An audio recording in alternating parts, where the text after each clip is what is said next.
Welcome back to the Steel City Round Table. This is the first episode I'm going to be doing on the road with the new job in the back of the truck. As you can see, I'm in the back of the truck. I am in Hebron, Ohio right now on my way to Columbus and then on to Coshocton. So I get to spend the night at the good old TA here in Hebron, Ohio. So it's been a minute. As always, excuses. Life's a pain. I know, get over it.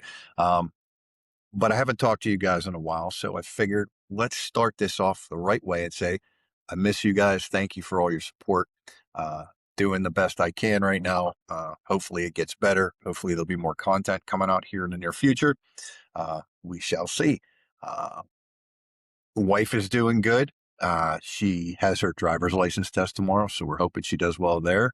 That way I don't have to drive Princess Chiquita around anymore. We got another potential interview coming up with the immigration system. Some paperwork slip up and whatnot, so we have to fix that. Putting a roof on the house. That's another $9,000. Let's just dig into the deep pockets of Uncle Marky and pay for that shit. So what am I going to talk about today? Well, as always, I talk about something mental health, recovery related. I am going to talk about the difficulty of making a life decision.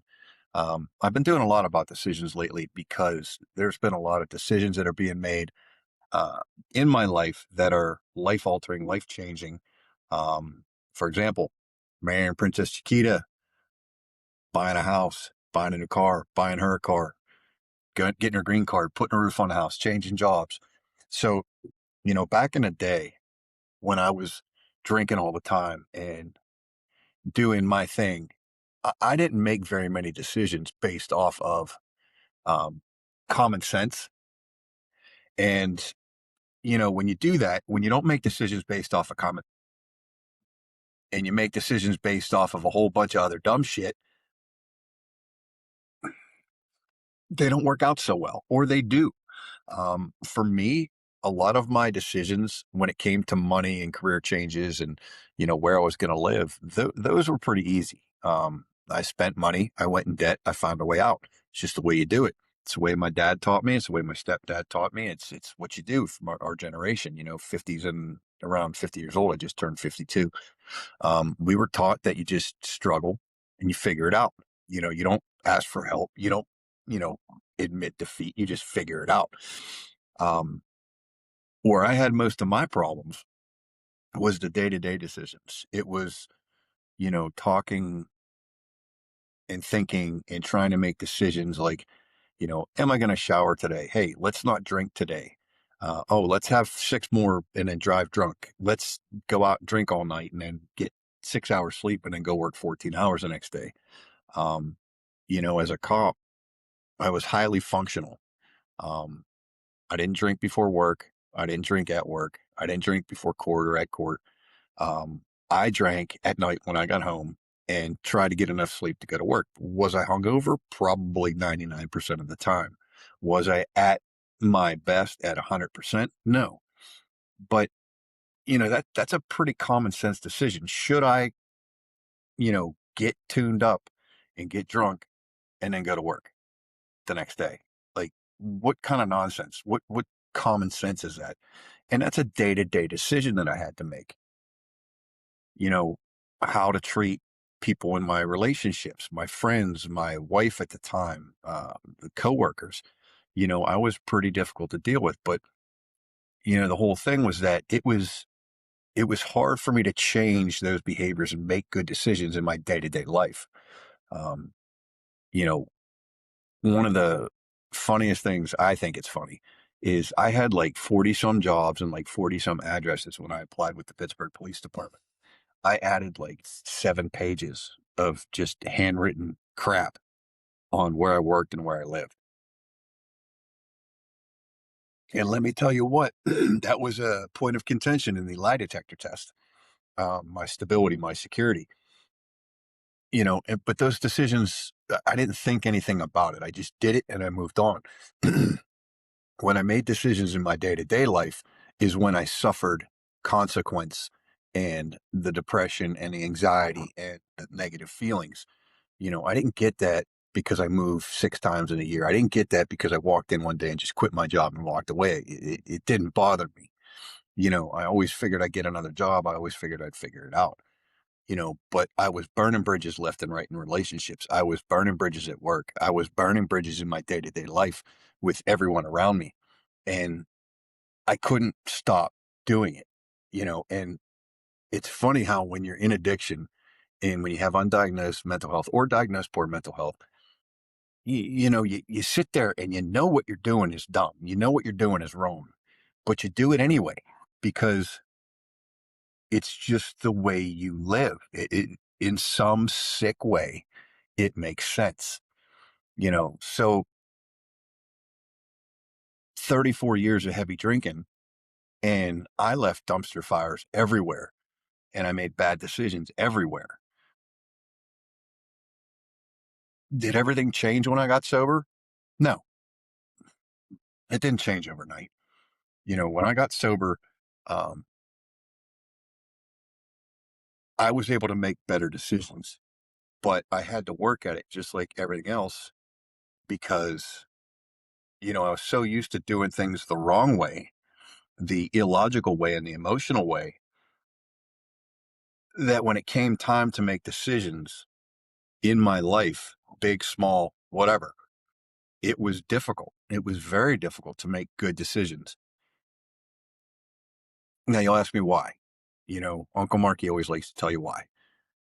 One is that I had made all my decisions drunk. All my big lifetime decisions were drunk or hungover or in a poor mental state.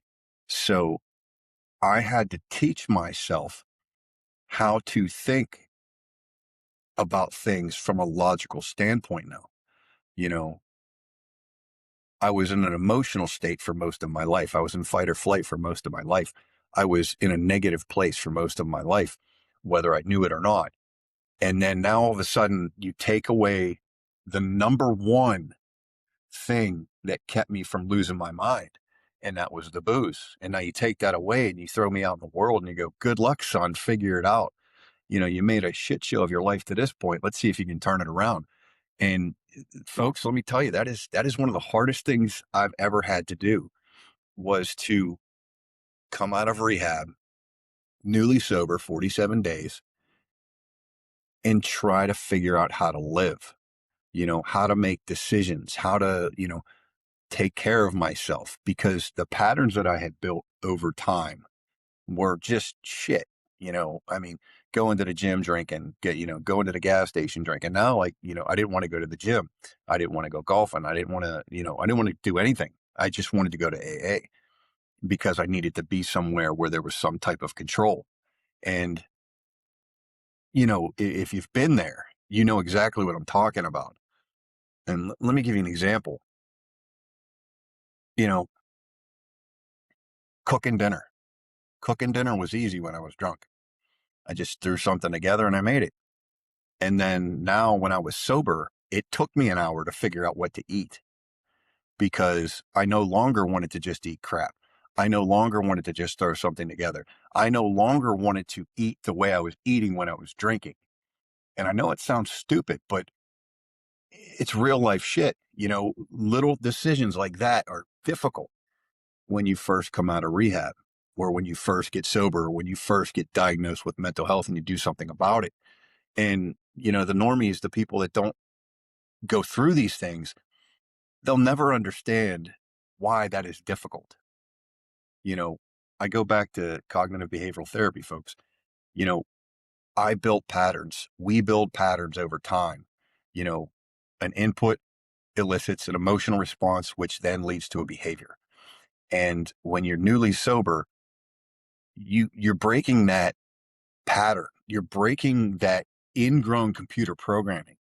And it is so hard to break that because it's so easy to slip back into it again. It's so easy to say, I used to do it this way. And then you got to stop yourself and you got to sit there and go, well, like that way really didn't work when you look at it. I may have survived another year, but it didn't work. Nothing I did was good. Nothing I did really like turned into anything good, even as a cop. I got to be a narcotics detective and I was miserable. Like I hated my life. And it wasn't the job. It took me, quitting and 6 years later thinking about it, it wasn't the job that made me miserable. It was me. I made me miserable. The decisions that I was making, the choices, the behavioral patterns I was in, the relationships that I was blowing up, the little things at work that I was slipping up on, like nothing major, but miss something here, miss something there. I mean, you miss something on a search warrant, folks, it's a big freaking deal. You miss something on an arrest report, it's a big freaking deal, and thank God I had good partners that would read my shit and make sure it was good. But, you know, going back to the whole idea, you know, you literally have to retrain yourself as if you're a child. You have to start with baby steps, small things. For me, it was getting a daily planner and writing out at the beginning of the day what I was going to try to get done that day.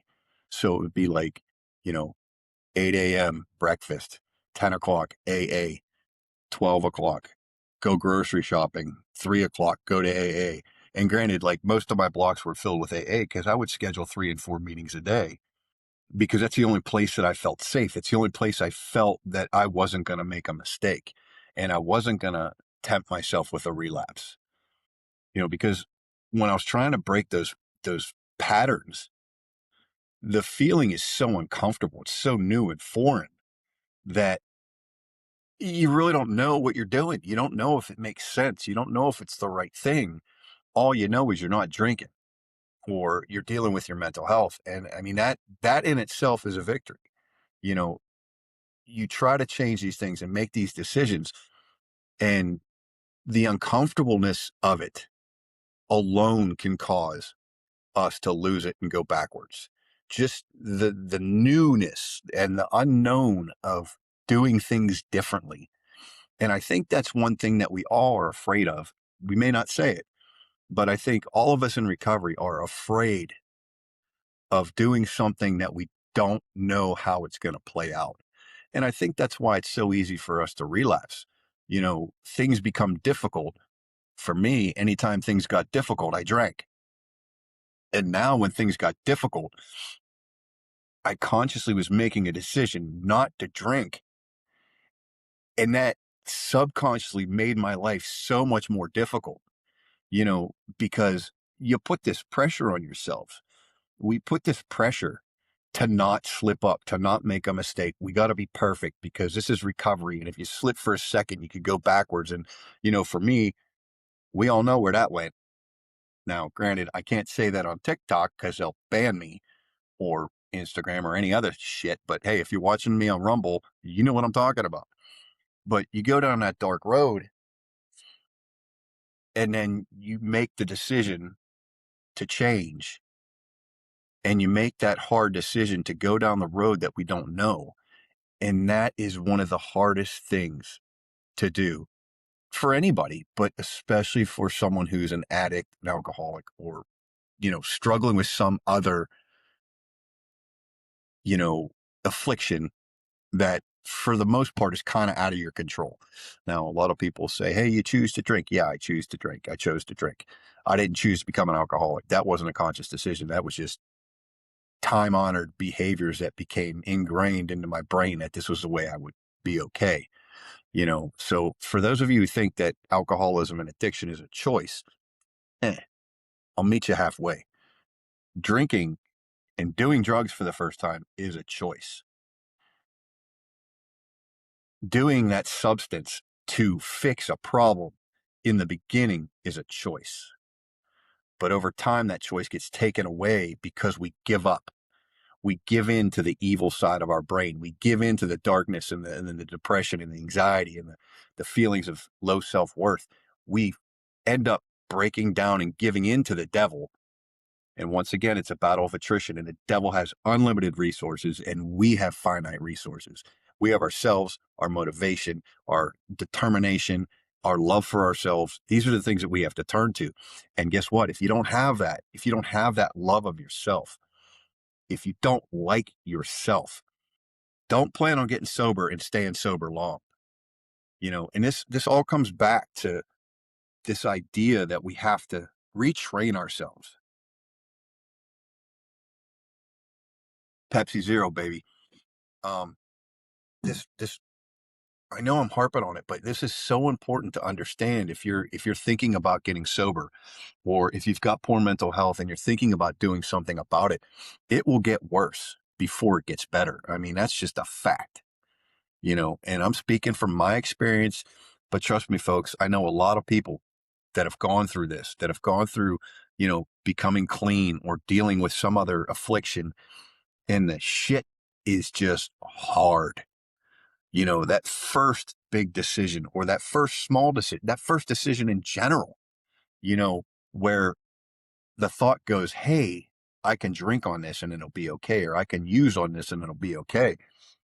You know, that moment, and I hate using the phrase moment of clarity, but, I think act of God is what it really is. I mean, I think it's an act of God when we choose to do the difficult thing. Nobody's making us do anything. Nobody can make us do anything. Ultimately, our recovery is our choice, just like our addiction. The substance that we chose to use, that was our choice. Now, what came after that? That's a combination of poor choices, uh, genetics, DNA, pattern building, and comfort level. All these things become part of that addiction. And it's not, I said before, it's not a choice to put ourselves through that. You know, at some point we have to make a choice to do something different, because what we're doing isn't working. And for me, it was that dark place where it was either one way or the other way, and the other way wasn't looking too good. And I got lucky. And there's a lot of people out there, like, guys, my family, you're all my family. You know, we're struggling as a whole. You know, the one of the things that drives me nuts is in the East Coast. Like, I live in Pennsylvania. So in Pennsylvania, recovery is not celebrated, except if you're in an AA meeting or an NA meeting or some type of recovery group. You go down to Texas, down to Austin, Texas, they have podcast after podcast after podcast. They have live events where there's 400 people working out together. Like, they celebrate recovery. When you recover on the West Coast, people respect it. People appreciate what you're doing. And on the East Coast, especially in Pennsylvania, like, man, you tell somebody you're an alcoholic or an addict and they just want to turn their shoulder and walk the other way, you know, unless there's someone who knows you, or, they get what's going on. But for the most part, you don't see these big events, recovery events outside of AA when they do their picnics and their celebrations and their whatever, and I think that's really sad, because I think that just promotes the suffering and the self-hate and the negative choices that we make, because we don't have that same type of openness about it. Like, people hide it here in Pennsylvania. They just hide it. They don't want people to know what you do. I mean, there's bankers, there's, lawyers, attorneys, there's judges, there's, financial planners that make $500,000 a year in the AA meetings I went to. But God forbid, if you're out in public, like, you can't talk about being an alcoholic with them if you're, at a golf outing with a bunch of people that know them, or if you're at a function, it's just shunned. Um, but I don't know how I even went there. I think it just frustrates the crap out of me that we can't celebrate recovery and celebrate our triumph over addiction. Um, I celebrate it every day. That's why I do this, folks. I do this so I can talk to you about how things get better. So back to the whole idea of retraining ourselves. I'm just going to stick with this tonight. You know, when I got sober and I was trying to fix my brain and do the next best thing and make good decisions, a lot of times I screwed it up. A lot of times I made a better decision than I would have before, but it wasn't the best decision. And I think a lot of that was based on the fact that, I didn't really know what the right thing to do anymore was, because I had been living in such a shit pattern of making the worst decision that when I made a good decision, it was like just a less bad decision until it worked out and then it was a good decision.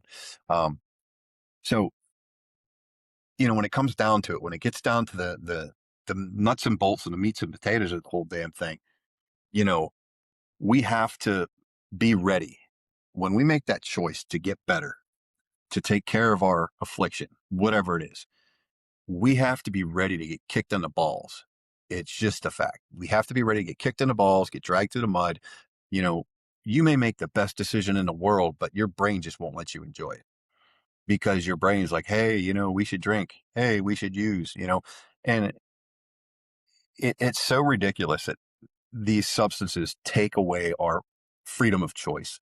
They really do. They take away our free will, because now as time goes on and the addiction sets in even deeper, we become a product of the addiction, right? We become the addiction's bitch. We do what the addiction needs. We do what the addiction wants. We do what the disease is telling us to do, even though we know that it's not the best idea to do this thing that we've done over and over and over again. You know, I know a guy that pretty much every car he ever had, he dinged up when he was drinking, but never stopped him from drinking and driving. I mean, that's just the kind of asinine decision making that makes sense when we are in the thralls of our addiction. You know, I'm coming up on 3 years. May 5th will be 3 years sober, which is insane for me. Um, and it has been a bumpy road. I just had a conversation with my wife. I got to the truck stop. I did the Steel City Roundtable workout, which is I broke my rubber bands out, hooked them up to the front bumper of the truck, and did a full workout out there. And then I called my wife to say goodnight because, she was gracious enough to let me take this job so that we could, see each other on the weekends. But she was just like, I don't feel like I can talk to you. I don't feel like I can say anything anymore. Like you're always pissed off. You're always angry. And, in the past, I would have been like, tough shit, that's your problem, not mine, you know? But I truly love my wife with every ounce that I am. And to hear this woman that, has been my rock in my sobriety, because she came along at like 10 months and she's been my rock through life since I met her. And for her to say that, like, I think you're getting tired of me. Like, there's no bigger kick in the balls in my mind than to have your wife, your partner, your human sit there and feel some kind of way because you're acting like a jackass. And, you know, I didn't argue with her. I didn't say, oh, that's you. No, no. I was like, yeah, you're right. Like, you know, am I stressed out right now? Yeah, I'm stressed out about money. I got a roof to put on. I'm stressed out with a new job. I'm stressed out leaving my wife by her, at home and the dogs. And I'm worried about what's happening at home while I'm on the road, so I got all these things going on in my sewer pit of a brain. And, I revert to who I was. And this is what I'm talking about. This is exactly what I'm talking about. Retraining our brains, retraining our behaviors, retraining how we treat people. Like, shit, man, light bulb just hit me. Like, this is what I'm doing. I am reverting to the Mark that all he cared about was defending himself and protecting himself so that he could continue to live his screwed up life however he felt was good old Uncle Marky. And in the process, I'm hurting my wife. And folks, that sucks. That truly does suck because I am, you know, miles away from my wife right now, and she's at home feeling some kind of way because I'm a jackass, and there's nothing I can do about it from where I'm at. Or is there? I think there is, kids. I think this is one of those aha moments where you sit down and you think about the way you're acting and what you have to do to change your plan. But, you know, this is what I'm talking about. You know, my wife has done nothing but good things, and she has done nothing but support me. And I have made the cardinal sin of forgetting who I'm trying to be and reverting to who I was. And this all comes back. And this is the keynote of the whole thing. We have to We have to learn how to change. Change just doesn't come because we want to change. We have to put the work in. We have to have people around us that are strong enough to tell us, like, hey, you're being a jerk. Stop doing that. Or you're acting this way, or you're making me feel this way. And, those moments of clarity, granted, sometimes they come at the cost of somebody else's feelings, which is not good.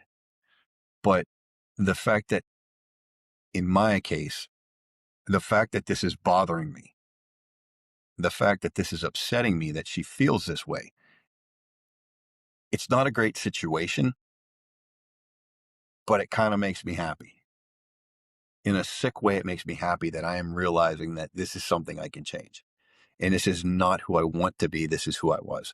So I got to put my best foot forward when I go home. And, in about 56 minutes, my wife turns 40 years old. So I got some making up to do when I get home, folks. Uh, but yeah, I just, this is just one of those moments where it, it, it becomes more and more clear to me how much work I have yet to do. You know, I'm one of those people that says I am recovering from alcoholism. I will never say I've recovered. And, a lot of people think differently about that. A lot of people think that you're recovered because you're sober. Well, to me, I'm always going to be recovering because I'm always going to be learning and changing and evolving and trying to do better things. If I was recovered in my mind, it's like getting over the flu. Okay, I'm not sick anymore. I'm just going to go back to what I do. And to me, that defeats the whole purpose of being in recovery. So for me, I will always be recovering because I will always be learning and changing and evolving and trying to do better things. And one of those things is to apologize to my wife when I get home, give her a big hug and a kiss, tell her happy birthday, because that'll be like tomorrow night sometime, I hope. Um, but folks, if you take anything away from what I'm saying, you know, recovery is as a full contact sport. Strap on the helmet and the mouth guard and get ready to take some lumps because i- if you're doing it right, you're going to feel like shit sometimes. You're just going to feel like crap sometimes because you're going to realize the kind of stuff that you do that you haven't stopped doing, that you haven't changed, that you need to still work on. And don't be ashamed of those moments. We can not like the way we acted or the way we treated somebody. We can be disgusted with ourselves for some type of behavior, but you know, nobody's perfect and we are the furthest thing from perfect. But we don't have to be perfect to be happy and to treat people well and to make good decisions. Sometimes we got to make a good decision and it makes us feel like shit, but that's just the way it is. For example, I get to kiss my wife's ass. I don't like it. I'm not a fan of it, but she's got a great ass and I like kissing it. So, I think things will be good when I get home. But, you know, it's moments like these that make me really happy to be sober and to be in recovery and to do the podcast is because I get to share what I'm feeling right now with all you folks. And, that's a big thing for me. That's really important that I don't hold anything back from you guys. So I'm going to let you go on that tonight. This is a short one, about 30 minutes. Uh, Let me know what you think. Drop me an email. We are going to be selling some merchandise, but it's going to be made to order. I'm redesigning the website and we're going to put some stuff up there, sweatshirts, hats, uh, tins for like nicotine pouches, coffee mugs, crap like that. But we'll put it up there. And then if you guys want to order it, you just get a hold of us and we'll get it made for you. But this is not to make money. This is just to, I want to see if people want to wear our stuff because I think it's going to be pretty fat. But once again, folks, share, help, repeat. That's all we can do. Share your stories, experiences, help others. Do it as much as you can. I love you guys. And it is Monday night, so I'm going to let you go. Till next time, kids.